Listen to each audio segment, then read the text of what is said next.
Hi everyone, I'm Jiang. I'm currently a PhD student at the University of Michigan. Today I want to talk about the difficulty in monitoring AI training workloads.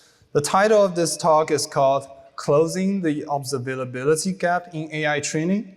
Specifically, we're targeting at detecting correctness errors in AI trainings in time, ones that silently prevent your model from converging and waste many compute and engineering efforts.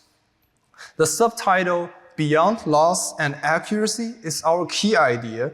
These two metrics are basically the only signals that most teams have today for correctness monitoring. And we think that the coarse-grained end-to-end monitoring today is not enough and is the reason behind difficulties in detecting issues in time. So here's the plan for the next 35 minutes. We'll start with a real example of what a correctness failure in AI training looks like. And then I'll explain the difficulties in detecting and debugging such issues, and why the core is a monitoring problem. I'll introduce TrainCheck, our tool for embedding and monitoring correctness signals in training. We'll do a quick demo, and then I'll walk through two real case studies, and we'll close with takeaways. So let me start with a real bug that incited over 35 replies and hundreds of likes on X. Jack Morris, who was a PhD student at Cornell, was running a distributed training job with Hugging Face DDP trainer. The loss was going down for the first 150 steps. The GPUs are at 95% utilization. There's no alerts, no exceptions going on. Every signal you have says this training is going correctly. However, not so long after the training starts, the model's loss starts to go up after the 150 steps, with the gradient norms being reasonable. What's going on here? Well, Jack, feeling very frustrated and confused, posts on Twitter, "Why does my model get worse over time? Gradient norms looks fine." You can see the loss chart right here in his post. There's a lot of replies coming immediately saying, "Your gradient clipping threshold is too large. You should apply more aggressive gradient clipping. You should change the optimizer. You should try a more advanced learning rate schedule. You should check the data pipeline." However, none of the replies actually worked. So here's what's actually happening in this setup. There was an unexpected initialization order of the optimizer that caused the gradient synchronization hooks to be missing, leading each GPU to be training its own copy of the model instead of a shared one. The loss initially decreased because the initial optimization space was still very large, but later the loss went up because the model essentially is diverging across the GPUs. There's no crash, no divergence. The system is working just incorrectly, right? And on the left, you're seeing what should happen is that the gradients are computed on each GPU. They are synchronized via allReduce, and a single shared model is updated.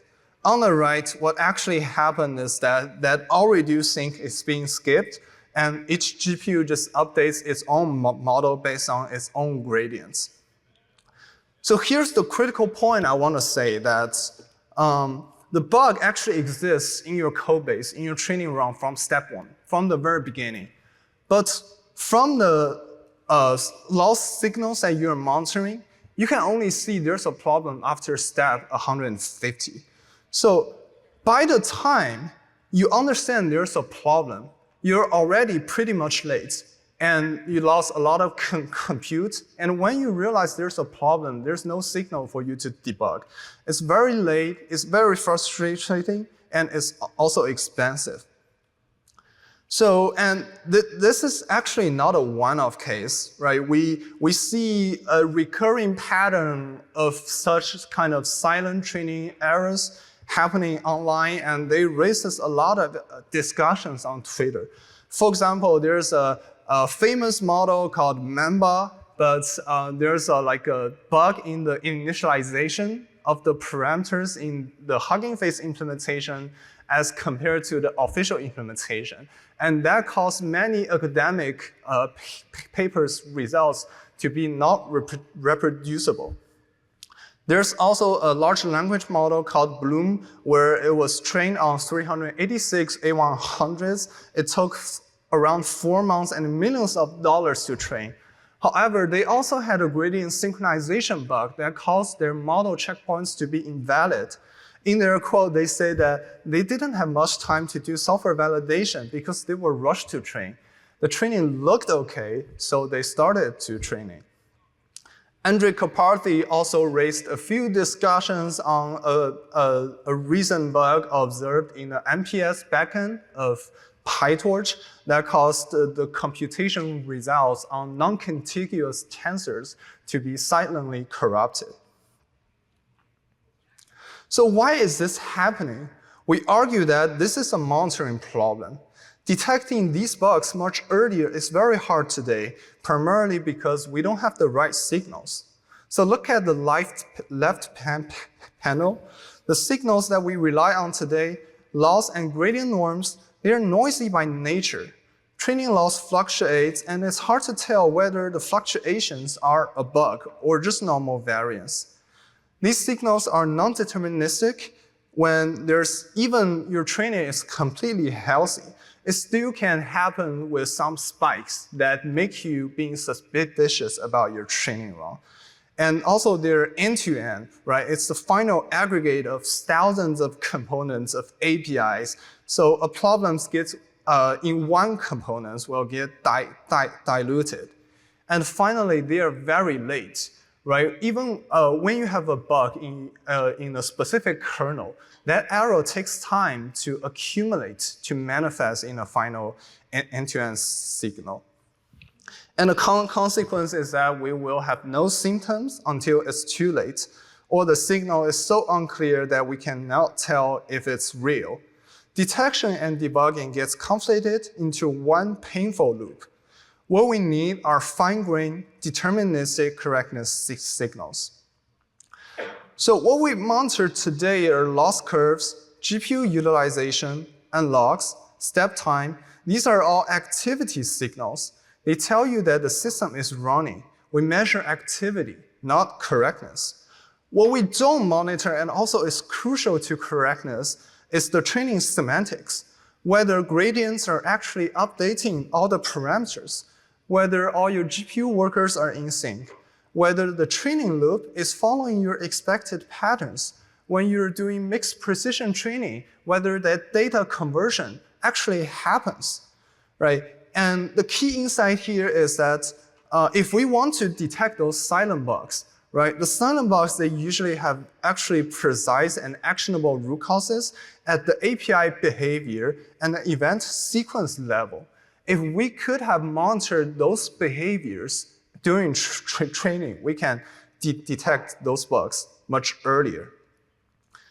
And the goal is very clear, right? We want to detect silent training errors early. And here, the insight here is we want to apply SRE discipline to training, right? On the left, what SRE already do for production systems is that they define expected behavior as invariants, and they monitor them continuously, alert immediately on violations, capture enough signal for fast root cause analysis, and this is a standard we hold every production web service to.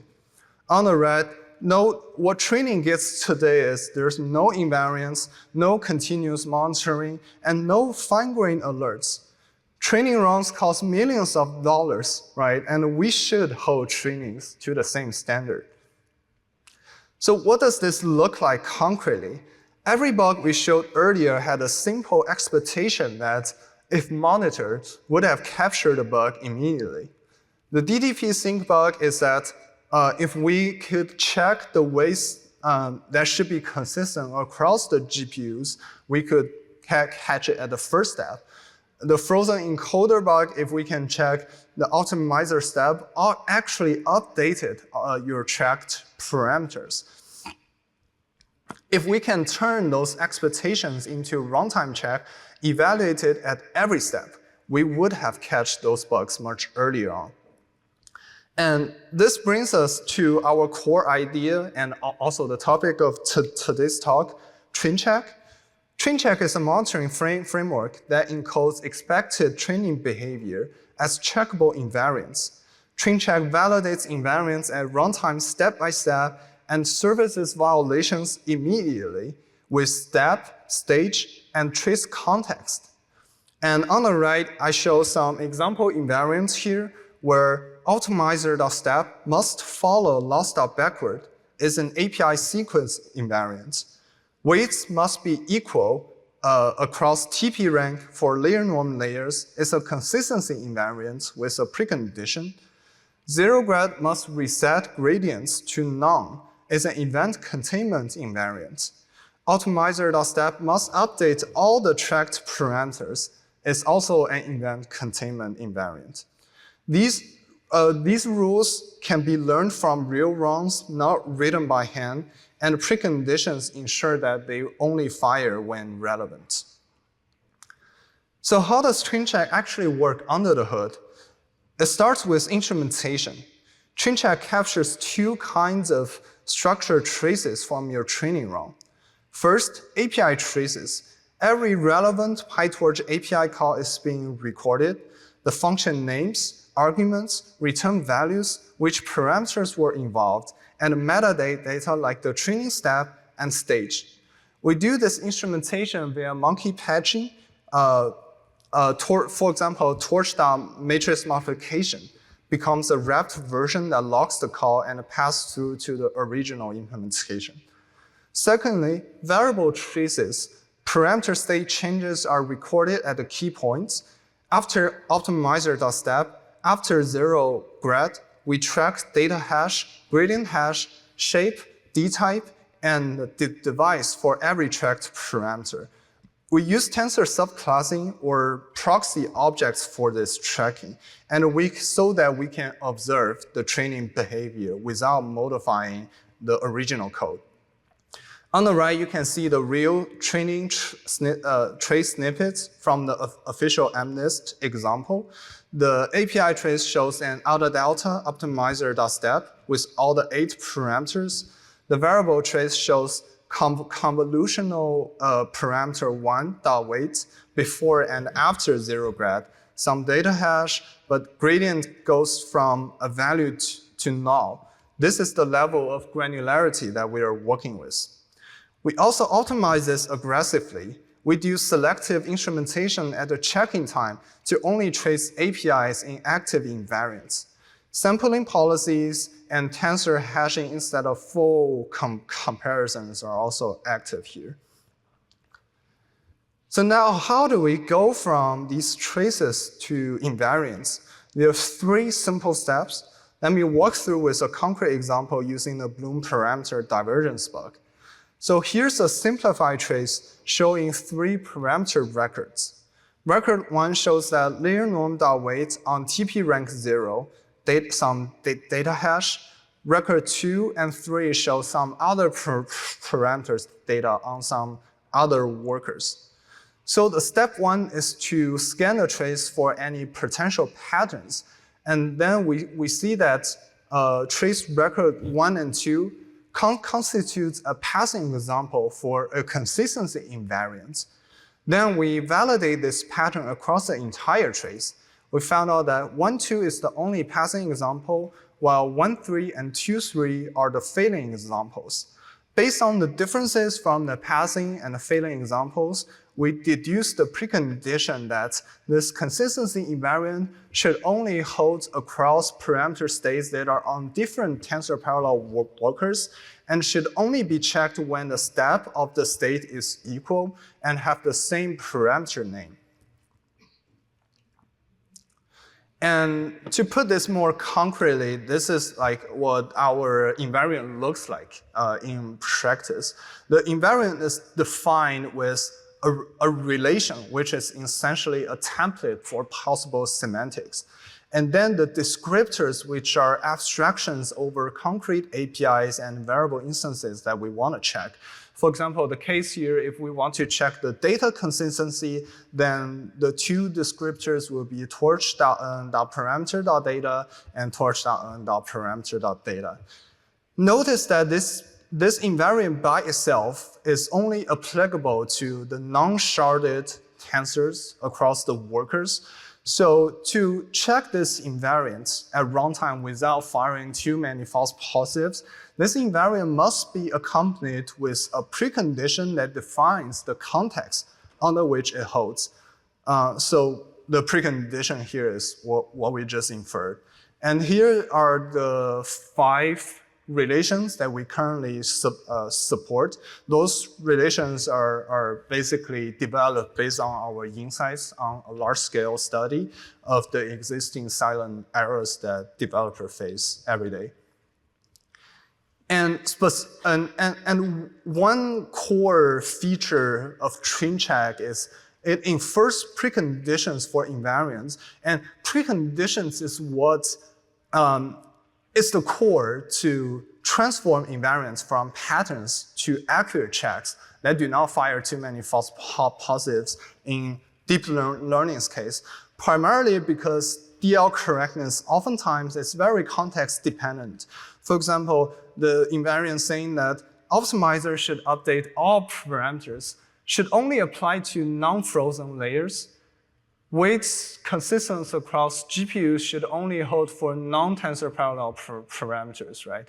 And dropout active should only be checked on when model.training is true, right? And specifically to infer such kind of invariants, we collect for each pattern the passing and the failing examples, and we had an algorithm trying to deduce the difference between the passing and the failing examples. And this feature actually allowed another unexpected benefit of TrainCheck is that you can learn invariant ones and check them everywhere. Even if you infer some invariants on just say the official PyTorch examples, you can apply them to your custom in-house training pipelines, because our invariants are equipped with proper preconditions that make sure they're only checked when the context is appropriate. And such preconditions are checked automatically. During our analysis, we found out that even if you're applying the invariants from just one task inferred from, say, GPT-2 pre-training to your vision model, there's still around 23% of the invariants that could transfer to your new setup. So you don't always need a good set of input for your custom scenario to get a good set of invariants. TrainCheck also does a lot of efforts trying to keep this instrumentation and checking low overhead. Usually with our current optimizations, we get a near baseline overhead on a variety of tested workloads ranging from really small scale MNIST training models to really large scale transformer pre-training. We also support some policies, checking policies for your custom in-house need. For example, we have the warm-up period that skips the first n steps, step sampling that check every case steps. We also have selective instrumentation that dynamically determines the instrumentation granularity based on the invariants that you want to check. And TrainCheck is actually pretty effective. In our study, we studied 20 real-world silent training errors. And from the invariants that just inferred from the official PyTorch examples, we were able to actually detect 18 out of them in the first iteration, where if you're relying on the old approach of looking at loss and the accuracy typically take at least a few hundred steps or 3 to 4 epochs. And the TrainCheck invariants, because they're like very low level, it actually pinpoints the exact root cause of the bug in 10 of the cases. In the other 8, like we get very close to the root cause. TrainCheck also has a very low false positive rate. We infer the invariant from around 5 different pipelines so that the APIs are exercised with different conditions so that the TrainCheck can infer precise preconditions for them. Across 63 representative pipelines, we get a below 2% false positive rate. That means for your production setting, if you have more inputs, more like a lot of past accepted training runs, you'll get even lower false positive rates. And we detect the bugs in just one iteration. Well, here I will do a demo to show what using TrainCheck to detect bug actually looks like. I'll use the example of Bloom parameter divergence, which is a gradient synchronization bug in GPT-2 model pre-training. So I'm doing this on a node with 8 GPUs. I'm training a small scale GPT-2 model. Here I'm running my training scripts with TrainCheck. So it handles the instrumentation automatically. And you can see that the training is starting now, setting up the sampling rates and the warm-up steps. And here's all the original output from your training pipeline.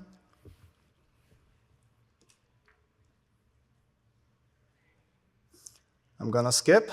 So the training has been going for a while. Let's look at the TensorBoard, which are the things that ML engineers monitor, right?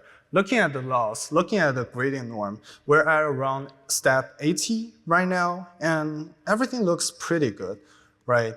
But if we look at TrainCheck's monitoring result, it tells us otherwise, that there's an invariant being violated from the first step, and it actually has been violated for every step that TrainCheck has monitored. And you can see that the specific weights invalidating the invariants here are also being shown here, which are layer norm weights and the input embedding weights, so that given this context, your engineers could directly look into the code that handle those parameters to understand where the bug is. It's a lot more targeted as compared to look at the end-to-end signals. And I want to talk about where we are and where we are going today. TrainCheck was originally an academic artifact that we were trying to build as an open source project. So we've been recently doing a lot of efforts trying to support the production frameworks. So TrainCheck right now supports monitoring the frameworks within the PyTorch ecosystem. That means PyTorch by itself, DeepSpeed, Megatron, Lightning, and all the frameworks based on PyTorch. We have 6 invariant types, but of course, if you see a new need for your in-house pipeline, it's easy to extend the semantics to cover more kinds of invariants. We support both online and offline checking with a live dashboard. We also integrated this with wisdom biases and ML flow so that you can keep just monitoring everything in your favorite dashboard. TrainCheck right now is a Python module that you can just do pip install, and there's a simple instruction online that you can check out. You can do from checking, from inference to the actual checking in just 5 minutes. And what's next is we want to support LLM-specific training patterns, especially since it's becoming the focus of the industry right now. And also, we want to ship some pre-packaged invariants so that you guys don't need to infer the invariants all by yourself. You can just download our invariants and start checking immediately. We're also working on supporting more backend, for example, jacks and flags. Yeah. So I'm going to show 2 bugs that TrainCheck catches that had much impact in production. The first example is the Bloom divergence bug, which I had been talking about for a while, but I'll show its root cause, showing why it's so tricky and showing how TrainCheck catched it. And the second case is the frozen encoder case that Andrew Kaparsi has been discussing on Twitter for quite some time. So the Bloom bug is that the model is silently diverged across GPUs, and the bug is actually in the Megatron LLM's gradient clipping code, that once your gradient becomes too large and that gradient clipping being triggered, you get a divergent model checkpoint. And the bug is in the BF16 optimizer being implemented, and it essentially produces invalid checkpoints, which means after your training, you don't get a model. Like if you want to reshard that model into different inference machine setups. And everything was fine. Here we show the actual root cause, which is the implementation of the optimizer, where like this API is called getGradForNorm, and it has a flag called forClipping. When forClipping is false, it's supposed to collect the gradients to compute the gradient norm. So here you want deduplication across the workers because you don't want to compute the gradient norm for the same parameter twice, right? And forClipping is set to true. When it's set to true, the API collects the gradients to be clipped. And right now you don't want that deduplication because all the gradients needs to be clipped, right? And unfortunately, that deduplication logic is misindented so that it applies for both forClipping being true and forClipping being false. That means only the node 0 has their gradient being clipped. Other nodes doesn't have that.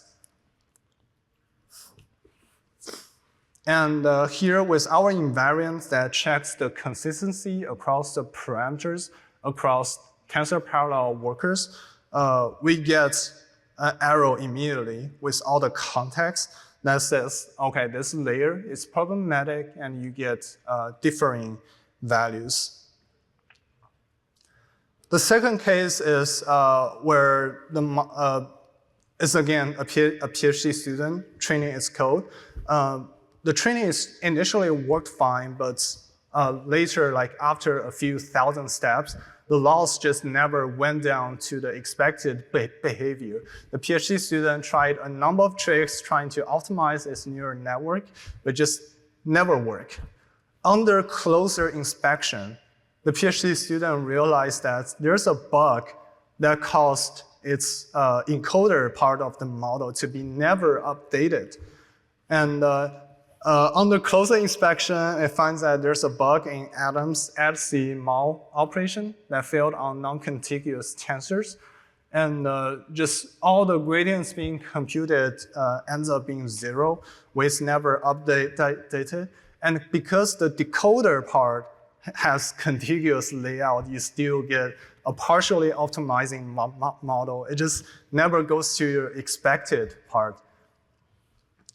Right, and TrainCheck would monitor this invariant called API contain that checks encoder.weight should always change after optimizer.step. We expect to see a weight delta being larger than 0. However, the observed is encoder.weight stays unchanged from step 1 to the very last. So with TrainCheck, you would get this error immediately without any time wasted. So here are some takeaway summarizations for this talk. So first, training can fail silently.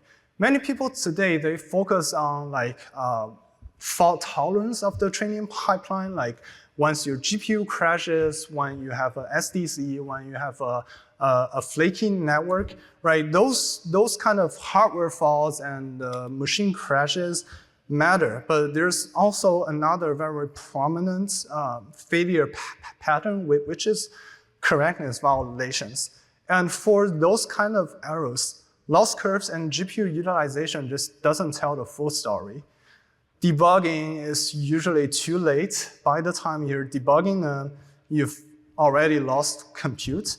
By the way, I think such kind of debugging is mostly done by the ML engineers instead of the SRE engineers, the infer people today. So maybe with TrainCheck, we can try to shift some of these efforts. TrainCheck, if every invariant pass, it will tell you that there's no bug in your infrastructure, there's no bug in your code, right? And you can then be confident enough to optimize your training algorithm, your model, your data, instead of worrying about there's a bug lying somewhere.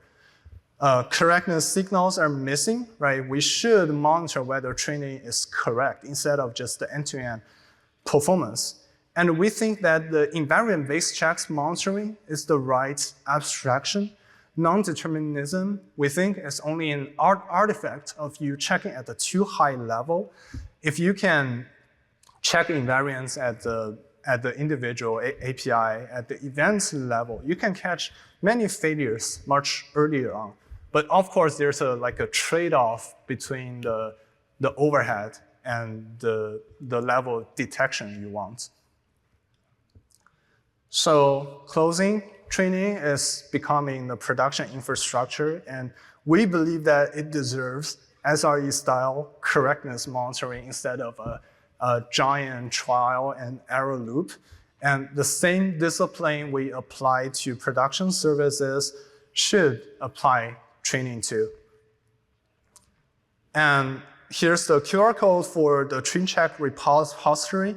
If you're interested, we have a lot of documentation covering the use cases. We also had the success stories detailing how do we capture the bugs that we talked about today. There's also a few other bugs. You can try pip install TrainCheck. And in the doc specifically, I want to mention this is that we had a 5-minute tutorial that you can just do it on your laptop from invariant inference to the actual checking to the final understanding where the root cause is. It's no CUDA required. It'll be very simple. And if you had any questions, you're welcome to contact us as traincheck@umich.edu, and please find me after the talk. Yeah, thank you so much.